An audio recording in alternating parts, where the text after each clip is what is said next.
Bisafi, unajisikia kula nini kuandalia?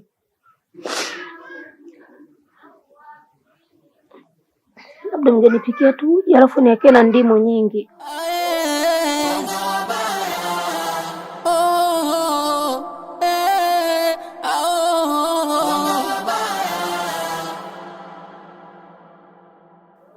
Wenyewe. Karibu.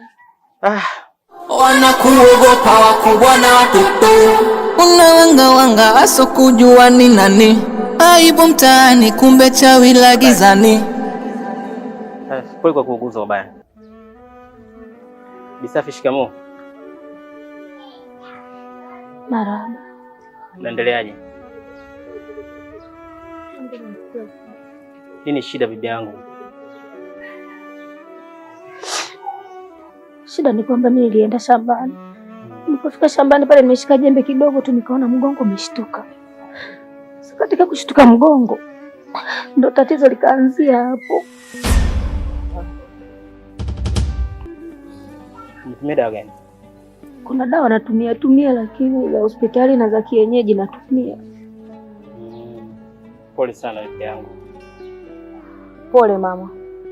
Nilikuwa sijui kama unaumwa. Mwenzangu alipokuja nyumbani ndio akanitaarifu.